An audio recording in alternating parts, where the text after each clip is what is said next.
Hello दोस्तों, स्वागत है आपका मेरे यूट्यूब चैनल में जिसका नाम है मैथ्स लेवल अप। यहाँ पर हम लोग मैथ पढ़ते हैं। आज की वीडियो में मैं आपको बीएमटी का सेट 2 को सॉल्व करवाने वाला हूँ। तो चलिए एक एक करके हम लोग सॉल्व करते हैं। देखिए, जो क्वेश्चन नंबर 1 है वो सेट 1 में भी है, तो आप वहाँ जाके देख सकते हैं। मैंने सेट 1 तो कंप्लीट करवा ही दिया है। तो क्वेश्चन नंबर 2 को करते हैं। क्वेश्चन नंबर 2 में बोला गया है NC1 is equal to NC2 then find n। देखिए, जब भी ऐसा हो, ये कॉम्बिनेशन वाला क्वेश्चन है, तो जब भी ऐसा हो कि ऊपर वाला सेम हो, जैसे कि ऊपर में n है और इस तरफ भी n है, नीचे वाला अलग हो, जैसे कि यहाँ पर 1 है, यहाँ 2 है, तो आप इन दोनों को ऐड कर दीजिए। तो ये हो जाएगा 1 + 2 क्या हो जाएगा 3। तो इसका राइट ऑप्शन हो जाएगा C 3। ठीक है, ये इसका करेक्ट ऑप्शन हो जाएगा। चलिए, क्वेश्चन नंबर 3 भी जो है वो सेट 1 में है, क्वेश्चन नंबर 4 भी सेट 1 में है और क्वेश्चन नंबर 7 भी सेट 1 में है। तो आप वहां जाके देख लीजिएगा। ठीक है, चलिए क्वेश्चन नंबर 5 को करते हैं। The determinant must have the same numbers of rose and column.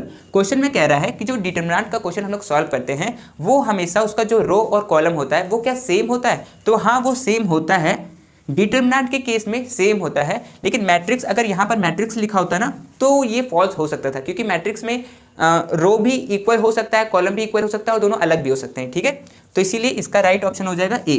ठीक है, चलिए उसके बाद क्वेश्चन नंबर 6 को देखते हैं।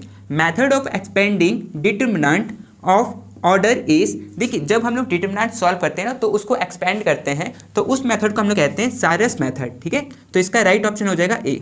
ठीक है, क्वेश्चन नंबर 8। देखिए, ये बहुत इंपॉर्टेंट क्वेश्चन है। ये आपका 2 मार्क्स में भी आ सकता है, 3 मार्क्स में भी आ सकता है और 1 मार्क्स में तो दिया ही हुआ है। तो ठीक है, इसको समझते हैं क्या है question. If A and B are 2 sets, A और बी 2 सेट्स है, सच डैट दिया हुआ है कुछ चीज कि N A is equal to 90, N B is equal to 70, N A union B is equal to 150, find N A intersection B. हम लोग को जो निकालना है वो निकालना है, क्वेश्चन नंबर 8 का है, 8 का हम लोग को निकालना है एन ए इंटरसेक्शन बी का। ठीक है, इसका वैल्यू निकालना है। तो देखिए, इसका मैं आपको एक फॉर्मूला बताता हूँ, वही फॉर्मूला से आपसे ये वाला क्वेश्चन बन जाएगा। फॉर्मूला होता है N A plus N B minus N A union B. ठीक है, ये फॉर्मूला होता है। ठीक है, इसी फॉर्मूला को आप एक और करके कर सकते हैं। कैसे? इस वाली चीज को अगर आप इधर लेके आइएगा तो ये प्लस हो जाएगा, और इस वाली चीज को आप इधर लेके जाइएगा तो ये माइनस हो जाएगा। तो ये भी हो सकता है क्या? देखिए, पहले मैं इसको सॉल्व कर देता हूँ, फिर वही वाला फॉर्मूला लिखवा दूंगा। ठीक है, चलिए, तो जैसे कि हम लोग को ये निकालना है, इसका वैल्यू तो दिया हुआ है एन ए क्या है? एन ए है 90, तो मैं यहाँ पर 90 लिख देता हूँ, प्लस एन बी है 70, तो मैं यहाँ 70 लिख देता हूँ, minus N A union B is equal to 150, यहाँ पर 150 दिया हुआ है। चलिए ठीक है, ऐड करते हैं 90 + 70 160, 160 माइनस 150 इज इक्वल टू 10। तो इसका राइट ऑप्शन होगा 10, मतलब बी इसका राइट ऑप्शन होगा।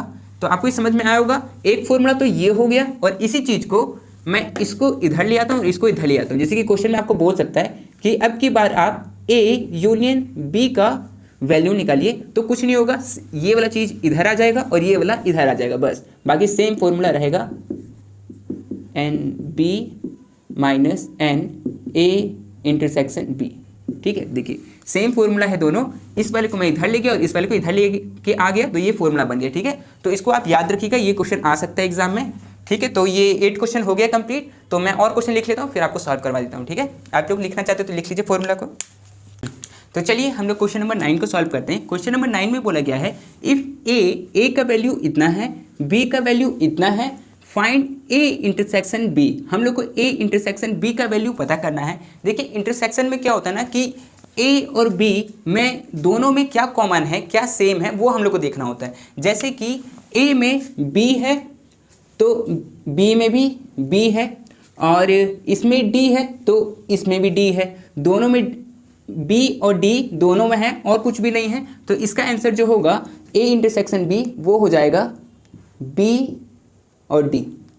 ठीक है, ऑप्शन में कहीं पे भी दिया हुआ नहीं है। ठीक है, लेकिन इसका जो करेक्ट आंसर होगा वो बी और डी होगा। ठीक है, तो चलिए क्वेश्चन नंबर 10 को करते हैं। क्वेश्चन नंबर 10 में बोला गया है, if y equal to 2 log 2x then dy by dx क्या होगा? तो इसका वैल्यू होगा b।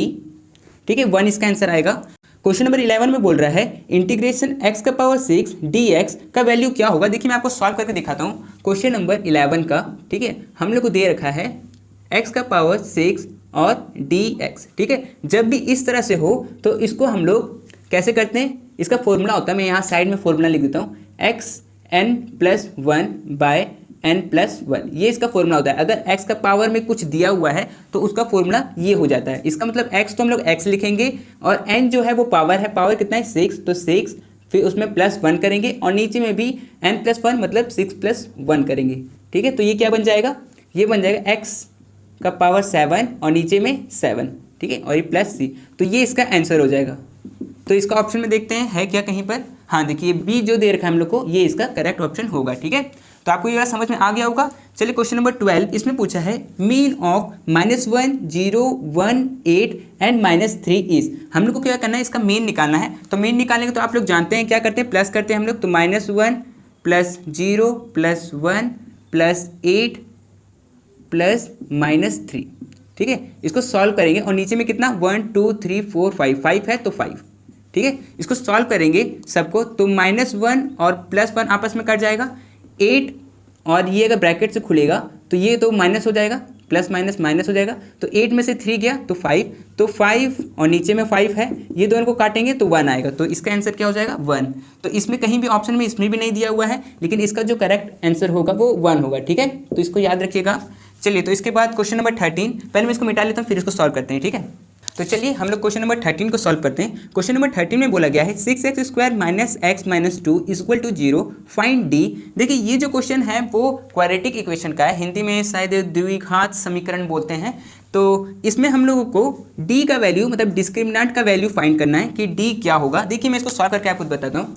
क्वेश्चन नंबर 13 है, इसमें क्वेश्चन में दिया हुआ है 6x² - x - 2 = 0, ठीक है। तो ये किस पैटर्न में होता है, ये होता है ax² - bx + c = 0, ये इस पैटर्न में होता है, ठीक है। तो x² को x² मतलब इसको रहने देते हैं, तो a का वैल्यू मुझे पता चल जाएगा, a का वैल्यू है 6। उसी तरह से x और x को काट देंगे तो b का वैल्यू देखिए माइनस यहाँ पर है तो मैं b = माइनस, और यहाँ पर कुछ नहीं है लेकिन 1 तो होता ही है तो इसीलिए यहाँ पर 1, और c कितना है, c है -2 तो यहाँ पर -2, ठीक है। अब हम लोग को d का वैल्यू निकालना है, तो d का फॉर्मूला होता है b² - 4ac, ठीक है। ये d का डिस्क्रिमिनेंट जब हम लोग निकालते हैं तो उसका फॉर्मूला होता है ये वाला, ठीक है। तो देखिए b इसमें क्या है, b है -1 तो मैं यहाँ पर -1 का होल स्क्वायर, -4, a क्या है, a है 6 तो मैं यहाँ पर 6, और c है -2 तो यहाँ पर -2, ठीक है। -1 का होल स्क्वायर, -1 × -1 करेंगे तो 1 ही आएगा, तो यहाँ पर मैं 1 लिख देता हूँ, ठीक है। -4 6 = 24 और 24 2 = 48, ठीक है। तो यहाँ पर 48 हो जाएगा, पर यहाँ पर एक माइनस है और यहाँ बाहर में भी माइनस है, तो माइनस माइनस प्लस हो जाएगा, तो यहाँ पर प्लस, ठीक है। तो ये हो जाएगा 49, ठीक है। तो d का वैल्यू आएगा 49, तो इस तरह से निकालना था, ठीक है। तो ये कौन सा हो जाएगा इसका, डी ऑप्शन, ठीक है। डी इसका करेक्ट ऑप्शन हो जाएगा। चलिए क्वेश्चन नंबर 14 को देखते हैं। इसमें पूछा है 14 में कि मीडियन क्या है। तो मीडियन क्या होता है ना, मिडल वैल्यू आप कह सकते हैं, मिड में जो वैल्यू आता है उसको हम लोग कहते हैं, तो इसका शायद राइट ऑप्शन शायद बी होगा, ठीक है। मिड में जो भी आता है, बीच में जो आता है उसको कहते हैं। और मोड हम लोग कहते हैं जो भी सबसे ज़्यादा बार आता है, जो भी नंबर सबसे ज़्यादा बार आता है उसको हम लोग मोड कहते हैं, ठीक है। तो इसका राइट ऑप्शन हो जाएगा ए, ठीक है। तो आपको ये समझ में आ गया होगा। ये 15 तक सॉल्व हो चुका है, क्वेश्चंस और भी बाकी है, उसको मैं लिख लेता हूँ फिर सॉल्व करेंगे हम लोग, ठीक है। तो चलिए हम लोग क्वेश्चन नंबर 16 को सॉल्व करते हैं। क्वेश्चन नंबर 16 में बोला गया है विच इज़ करेक्ट, इसमें से कौन सा करेक्ट है। तो वो करेक्ट है सी नंबर, GM = √√am × HM, ये होता है, ठीक है, इसका फॉर्मूला। क्वेश्चन नंबर 17, इसमें बोला गया है least square method is used for calculating trend. क्या ट्रेंड का पता करने के लिए हम लोग लीस्ट स्क्वायर मेथड का यूज़ करते हैं, तो वो हाँ ए इसका आंसर होगा, ठीक है। क्वेश्चन नंबर 18, इसमें बोला गया है the probability of drawing a red ball from a bag containing 4 red and 5 white balls is. मतलब इसमें कहा गया है कि एक बैग है जिसमें 4 रेड बॉल है और 5 वाइट बॉल है, तो टोटल कितने बॉल हो गए, 9 बॉल हो गया। और हम लोग से क्वेश्चन में क्या पूछा है, क्वेश्चन में पूछा है रेड बॉल निकालने का पॉसिबिलिटी पूछा है, ठीक है। तो इसका क्या होगा, देखिए मैं यहीं पे बता देता हूँ कि टोटल जो है, टोटल हम लोग के पास बॉल कितना है 4 + 5 9 बॉल है, तो टोटल को हम लोग नीचे लिखते हैं। और जो क्वेश्चन में हम लोग से पूछा है, क्वेश्चन में पूछा है रेड बॉल निकालने का, तो रेड बॉल हम लोग कितना है 4 रेड बॉल है, तो इसका हो जाएगा 4, ठीक है। अगर यही चीज़ हम लोग से वाइट पूछा होता तो वाइट कितना था 5, तो ऊपर में 5 लिखते, ठीक है। तो इसका आंसर तो ये हो जाएगा 4/9, मतलब डी इसका करेक्ट ऑप्शन हो जाएगा, ठीक है।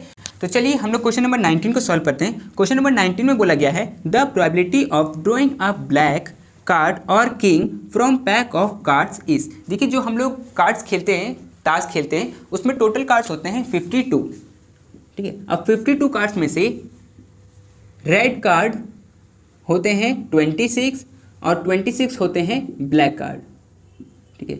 इसके अंदर भी ये 2 पार्ट में डिवाइड होता है, ठीक है, जिसमें 13 कार्ड होते हैं। तो 13 इसमें, 13 इसमें, 13 इसमें और 13 इसमें, ठीक है।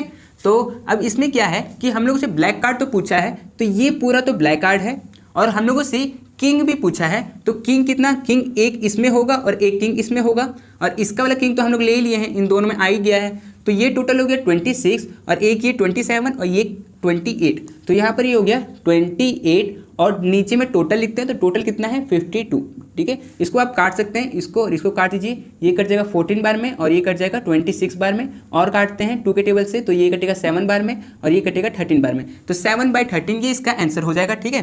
तो 7/13 इसमें तो दिया हुआ नहीं है, लेकिन इसका जो आंसर होगा वो 7/13 होगा, ठीक है। वैसे ही क्वेश्चन नंबर 18 जो है, इसका ऑप्शन दिया हुआ नहीं था क्वेश्चन में, मैं ये अपने से लिखा हूँ, ठीक है।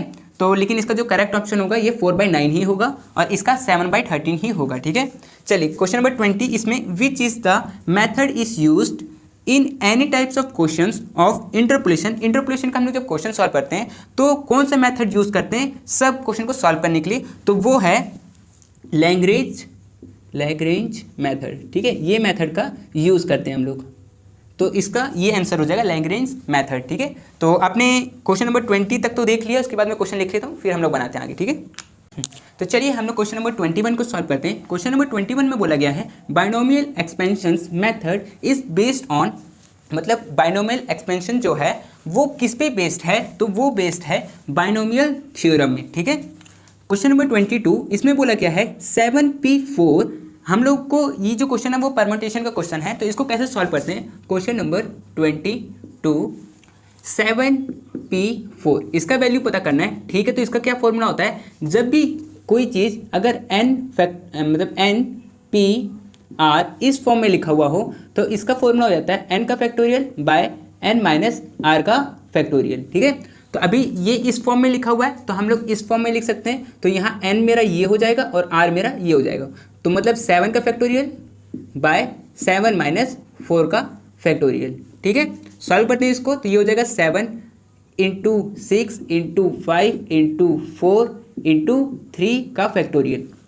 मैं इसको 3 के फैक्टोरियल में क्यों रोक दिया, क्योंकि नीचे में अगर मैं माइनस करूँगा 7 - 4 तो 3 आएगा, इसीलिए जब नीचे में 3 का फैक्टोरियल आएगा तो इसको और इसको मैं काट दूंगा। तो मेरे पास क्या बचा 7 × 6 × 5 × 4, तो ये वाला ए ऑप्शन इसका करेक्ट हो जाएगा, ठीक है। या फिर ये इसको मल्टीप्लाई करके भी आंसर लिख सकता है, तो आप देख लीजिएगा, ठीक है। अगर मल्टीप्लाई करके लिखा है तो आप इसको मल्टीप्लाई कर दीजिएगा, नहीं तो ऐसे लिखा है तो ऐसे लिख दीजिएगा, ठीक है। चलिए क्वेश्चन नंबर 23, इसमें बोला गया है in how many ways can 6 person sit around a round table. जैसे कि 6 लोग हैं, ठीक है, 6 लोग हैं और वो राउंड करके बैठे हुए, ठीक है, अलग अलग जगह पर बैठे हुए हैं 6 लोग।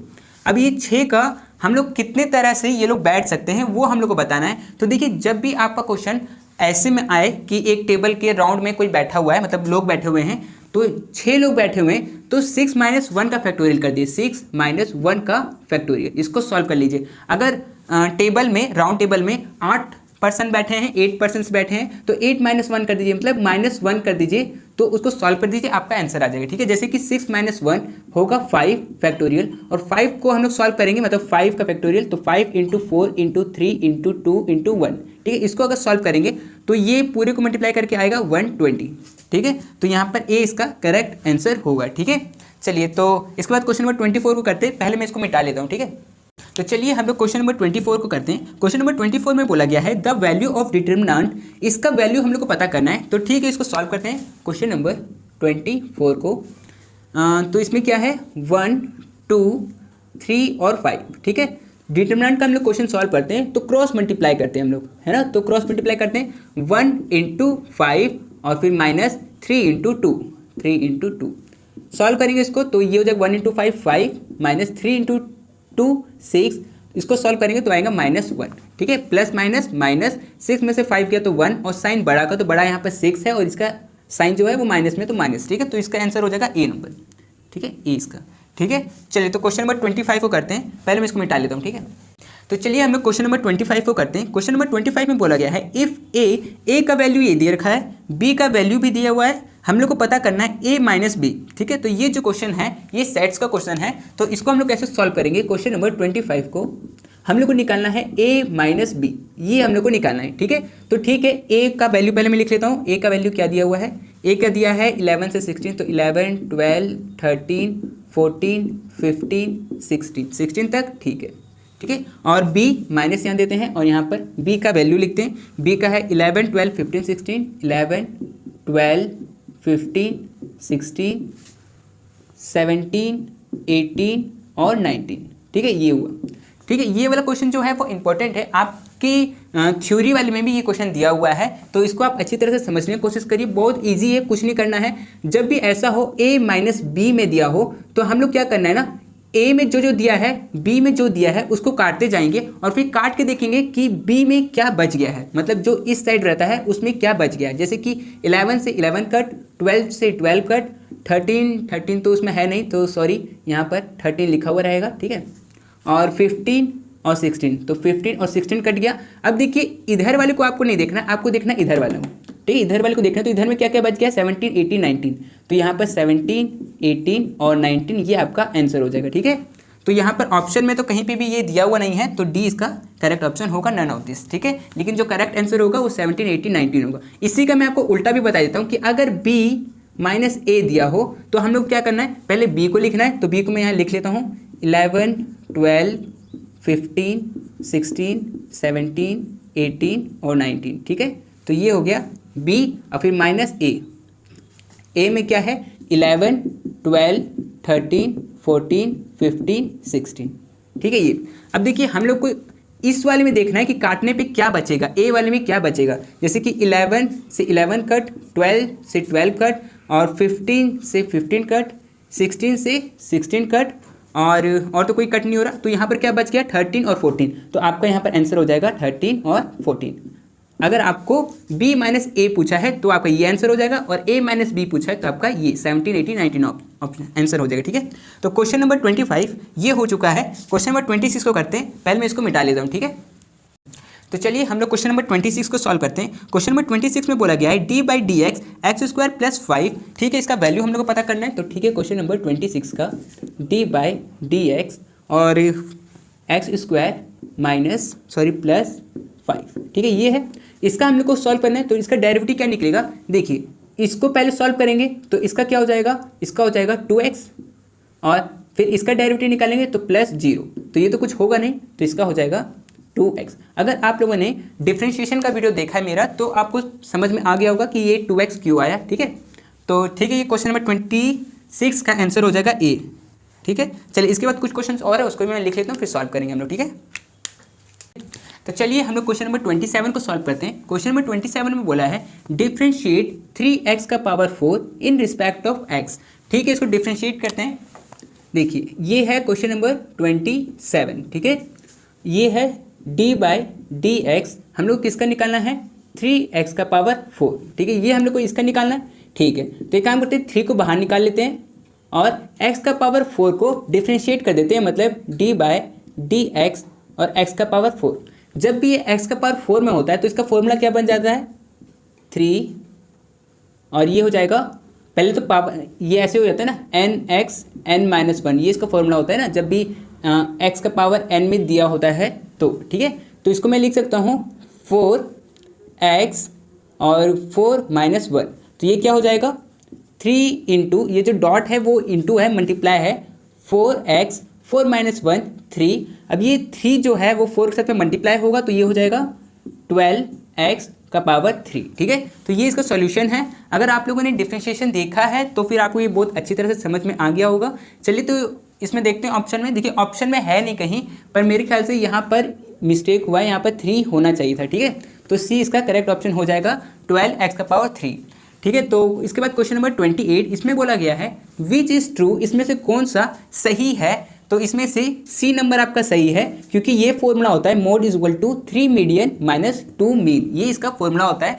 तो इसके बाद क्वेश्चन नंबर 29, इसमें पूछा गया है what will be GM, geometric mean को जीएम बोलते हैं, ऑफ 8 एंड 18। ठीक है, तो जीएम का फॉर्मूला मैंने आपको लिखवाया था, क्या था? जीएम का फॉर्मूला होता है रूट अंडर ए इंटू बी।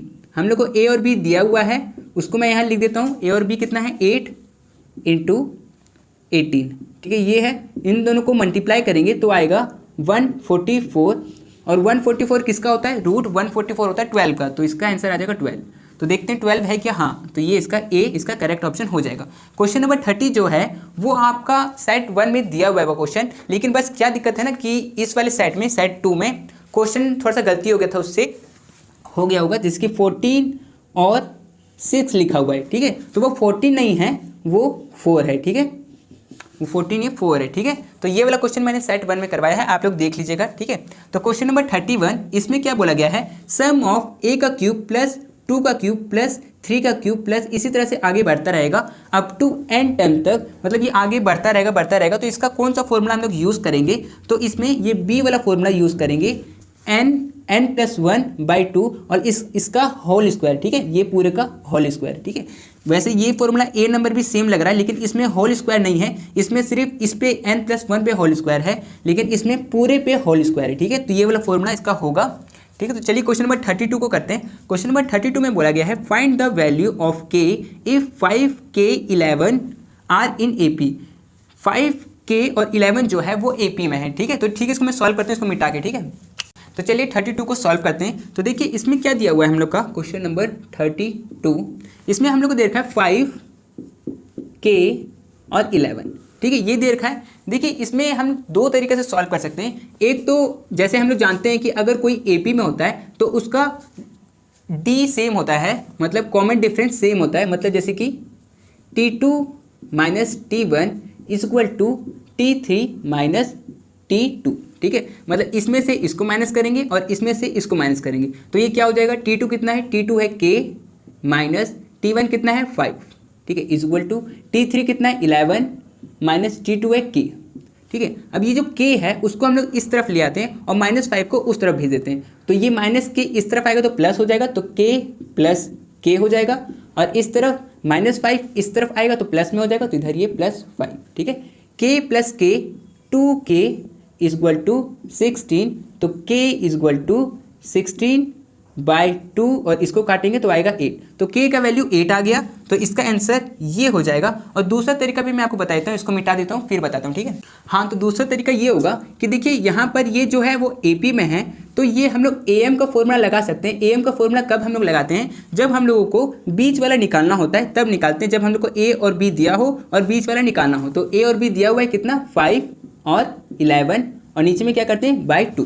ठीक है, तो यहाँ पर क्या हो जाएगा? 5 + 11 16/2 और इसको काटेंगे तो ये हो जाएगा 8। तो इस तरह से भी आप सॉल्व कर सकते हैं। ठीक है, तो इसका 8 आंसर हो जाएगा।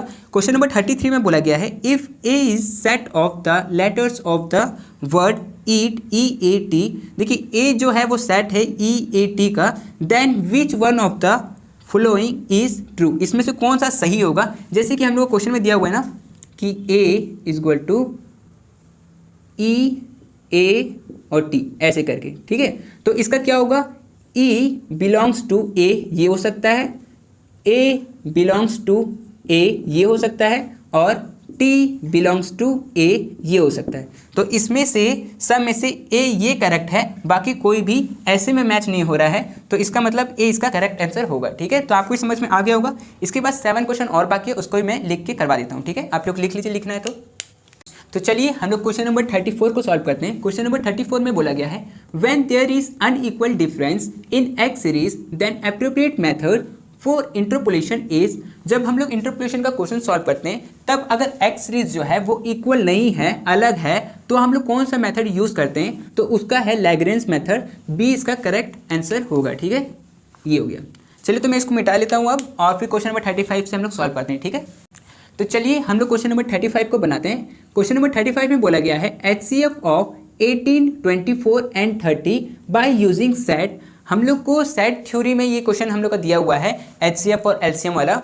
तो उसको उस तरह से सॉल्व करना है, लेकिन आप इसको बिना सेट थ्योरी के भी आप इसको सॉल्व कर सकते हैं। कैसे? हम लोग को HCF लेना है 18, 24 और 30 का, ठीक है। इसको लेते हैं 18, 24 और 30 का, ठीक है। इसका लेंगे तो ये 2 बार में जाएगा 9, 3 बार में जाएगा 3, 3, 1। इसको करते हैं तो ये हो जाएगा 2 बार में 12, फिर 2 बार में 6, फिर 3 बार में 2 और फिर 2 बार में 1, ठीक है। इसको करते हैं तो ये हो जाएगा 2 बार में 15, ये हो जाएगा 3 बार में 5 और फिर 5 बार में 1, ठीक है। अब देखिए HCF जब हम लोग निकालते हैं तो जो भी कॉमन तीनों में होता है वो लेते हैं। जैसे कि इसमें भी 2 है, इसमें भी 2 है और इसमें भी 2 है, तो मैं 2 ले सकता हूँ। और देखता हूँ इसमें 3 है, इसमें भी 3 है और इसमें भी 3 है, तो मैं 3 भी ले सकता हूँ, ठीक है। तो इसको अगर मल्टीप्लाई करेंगे तो ये 6 हो जाएगा, ठीक है। और 2 और 3 के अलावा कोई भी तीनों में कॉमन नहीं है, तो इसका आंसर हो जाएगा 6। तो ये इसका करेक्ट ऑप्शन हो जाएगा सी, ठीक है। अब देखिए ये जो क्वेश्चन है वो मैं आपको सेट वाले क्वेश्चन में जब मैं आपको करवाऊंगा तो करवा दूंगा, और ये वाला क्वेश्चन शायद थ्योरी वाले में भी होगा तो उसमें भी मैं आपको करवा दूंगा, ठीक है। तो आपको ये समझ में आ गया होगा। तो चलिए क्वेश्चन नंबर 36 को सॉल्व करते हैं, ठीक है। तो चलिए क्वेश्चन नंबर 36 को करते हैं। 36 में बोला गया है 7 का फैक्टोरियल इंटू 5 का फैक्टोरियल इज इक्वल टू, देखिए अगर मैं 7 का फैक्टोरियल ही सिर्फ कर दूं, अगर 7 का फैक्टोरियल जैसे कि 7 into 6 into 5 into 4 into 3 into 2 into 1, अगर मैं सिर्फ इसको ही सिर्फ सॉल्व करूंगा ना तो 5040 हो जाएगा। आप मल्टीप्लाई करके देख लीजिएगा। और अगर मैं इसमें मल्टीप्लाई करूंगा 5 का फैक्टोरियल तब तो बहुत ज़्यादा आ जाएगा। इसका मतलब इन चारों में से, इन तीनों में से तो कोई आंसर नहीं हो सकता, ये डी इसका करेक्ट आंसर होगा, ठीक है। तो आपको समझ में आ गया होगा।